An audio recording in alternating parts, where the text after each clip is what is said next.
আজকে আমি আপনাদের সাথে শেয়ার করব ডালিয়ার হোমমেড স্যারেলাক কীভাবে বানানো হয়, ওটাই মানে তারই রেসিপি শেয়ার করব। তবে একটা কথা বলে রাখি, আফটার 6 মান্থ মানে 6 মান্থ অবধি রাই কিন্তু টোটালটাই ব্রেস্ট ফিডিংয়ের ওপর ছিল। তারপরে তাকে আমি মানে হোমমেড স্যারেলাক দিচ্ছি আর কি।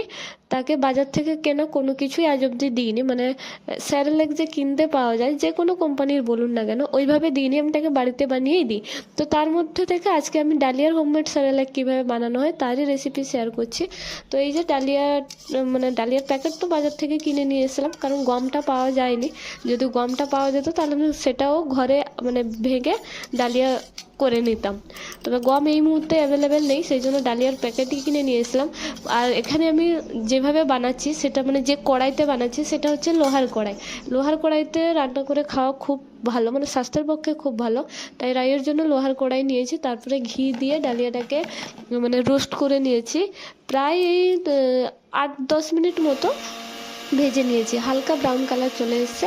এবার প্লেটে করে মানে ঢেলে নিয়ে ঠান্ডা করে কিছুক্ষণ ঠান্ডা হওয়ার পর এই যে গ্রাইন্ডারে পেস্ট করে নিচ্ছি, মানে একদম পুরো ফাইন পাউডার হয়ে যাবে। তারপরে এটাকে মানে গরম জলে ফুটিয়ে নিয়ে বা গরম জলে গুলিয়ে খাওয়াতে পারো। এবার মিষ্টি হিসেবে তাল মিছরি দিতে পারো বা খেজুর দিতে পারো বা একটু